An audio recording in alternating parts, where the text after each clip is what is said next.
बच्चे अगर student visa के लिए अप्लाई कर रहे हैं ट्रेड कोर्स के लिए या किसी डिप्लोमा के लिए, एडवांस डिप्लोमा के लिए, सर्टिफिकेट 3, सर्टिफिकेट 4, 1 लाख में से सिर्फ 95,000 लोगों को एडमिशन मिलेगा।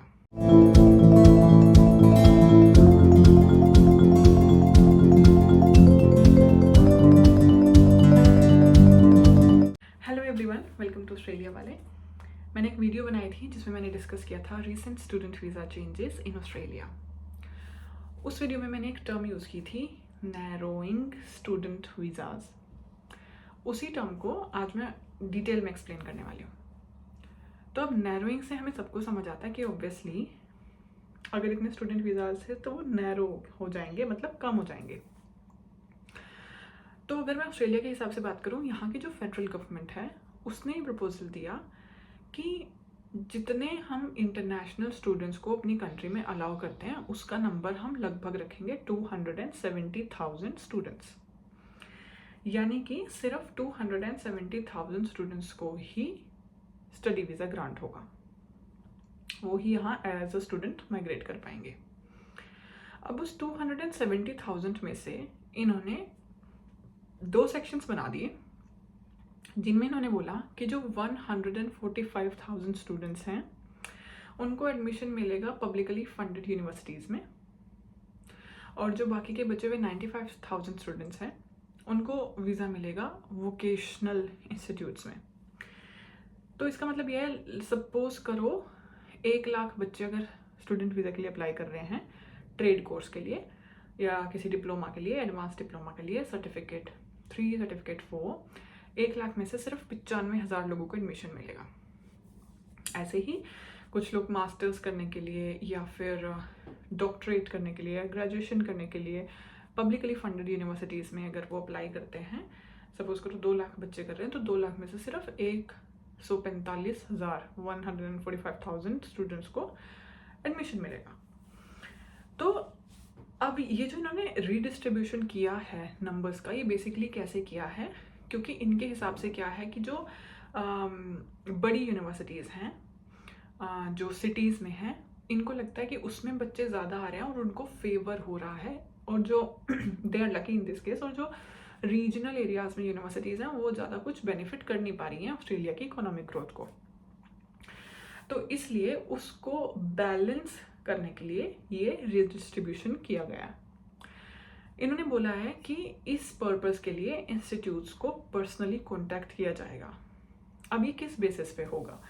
सपोज करो इन्होंने बोला, सपोज हम एग्जांपल ले रहे हैं, सपोज कोई मोनाश यूनिवर्सिटी या फिर यूनिवर्सिटी ऑफ सिडनी या फिर यूनिवर्सिटी ऑफ टेक्नोलॉजी सिडनी, यहाँ पे ये लोग डिसाइड करेंगे कि आपके पास इंटरनेशनल स्टूडेंट्स के लिए 4 सीट हैं या 5 सीट हैं या 10 सीट हैं। किस बेसिस पे? पहला तो होता है एडमिशन, एनरोलमेंट, कि इस यूनिवर्सिटी में पिछले सालों में इतने बच्चों ने एनरोल किया, और दूसरा होता है रिटेंशन, कंसंट्रेशन, कि कितने बच्चे कंटिन्यू किए वो कोर्स। हम लोगों का क्या होता है, हम लोग आते हैं किसी भी यूनिवर्सिटी में एडमिशन लेके and then we change the course, तो वहाँ पर रिटेंशन नहीं हुआ। तो इन चीज़ों के बेसिस पे यूनिवर्सिटीज़ के साथ डिसाइड किया जाएगा कि कितनी यूनिवर्सिटी में कितनी सीटें हैं। ये कुछ इस तरह से आप समझ सकते हो। अब जब बात आती है कैपिंग की, नैरोइंग स्टूडेंट वीज़ाज की, ऑलरेडी अगर ये लोग कंपेयर करते हैं तो पिछले फाइनेंशियल ईयर के कंपैरिजन में इस साल 53,000 स्टूडेंट्स को कम वीज़ा मिला है। यानी कि जो नंबर है ये ऑलरेडी 55,000 कम है in comparison to the last financial year. जो ऑस्ट्रेलिया का वीज़ा सक्सेस रेट होता है वो होता है अराउंड से 80-85%, यानी कि उसमें 15-20% का रिजेक्शन रेट होता है, लेकिन इसका लगभग डबल होने के चांसेस हैं in the whole 2024 and this is expected again. तो ये किस बेसिस पे होता है? ये जैसे कि मैंने पिछली वीडियो में थोड़े चेंजेस के बारे में बात की थी, वो यहाँ रिलेटेड है। हम लोग किसी एजेंट के पास गए इंडिया में और हमने अपनी डॉक्यूमेंट्स उनको दे दिया। वी डोंट इवन बोदर कि हम उनसे पूछ लें कि आपने क्या क्या डॉक्यूमेंट लगाए हैं, और अगर हम लगाते हैं तो वहाँ पे उनको लगता है कि हाँ हमने ये भी कर दिया, but they actually don't show you कि जो जो डॉक्यूमेंट्स वो लगा रहे हैं। तो आप इसके लिए थोड़ा सा प्लीज़ एक्टिव रहो, आपको पता होना चाहिए आपकी फाइल में क्या क्या डॉक्यूमेंट हो रहे हैं, क्योंकि जो रिजेक्शन का वजह है तो ये बहुत कॉमन चीज़ है उसमें कि बच्चों की जो इन्फॉर्मेशन है वो पूरी नहीं होती, इनकम्प्लीट इन्फॉर्मेशन, इनकम्प्लीट डॉक्यूमेंट्स, उनकी जो फाइनेंशियल स्टेबिलिटी है, जो फाइनेंशियल कैपेबिलिटी है अपने आप को टू सर्वाइव इन ऑस्ट्रेलिया, वो अच्छे से डिफाइंड नहीं होती. So these are the things जिनकी बेसिस पर वीज़ा रिजेक्शंस होते हैं. तो ये चीज़ें हम लोग को आई थिंक थोड़ी ठीक करनी चाहिए. और मैंने लास्ट वीडियो में बात की थी कि GS जो है वो GTE को रिप्लेस कर रहा है, और भी मैंने बहुत सारे आपको चेंजेस बताए थे जो स्टूडेंट वीज़ा में हुए हैं. आप ये चीज़ समझो कि जो GTE होती थी वो 300 वर्ड की SOP होती थी. SOP होती है स्टेटमेंट ऑफ पर्पस. उसमें आप बताते हो कि मेरा एजुकेशनल बैकग्राउंड, मेरा फैमिली बैकग्राउंड, मेरा वर्क एक्सपीरियंस अगर है कुछ, तो मेरी फाइनेंशियल कैपेसिटी, मेरे को ये कोर्स क्यों करना है, इसके क्या फ़ायदे होंगे वापस आने पर, और ये क्या स्किल्स ऐड करेगा, मैंने ऑस्ट्रेलिया को ही क्यों चूज़ किया, मैंने कोर्स को ही क्यों चूज़ किया.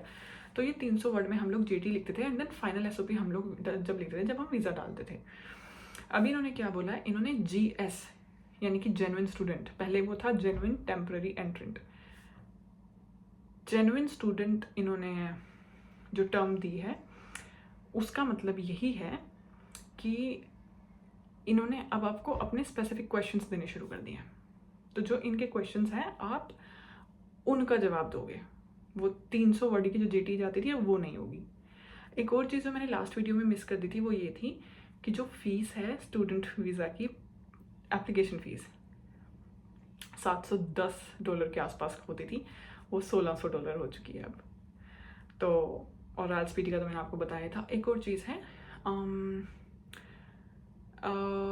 TOEFL अब इन्होंने वापस से इंक्लूड कर दिया है. लेकिन 23 जुलाई 2023 से लेके 4 मई 2024 तक के जो भी टेस्ट टेकर्स थे वो वैलिड नहीं होगा. तो उसके बाद वाले जो टेस्ट हैं, आप if you take those test after 4th of May, तो वो वैलिड कंसिडर होगा.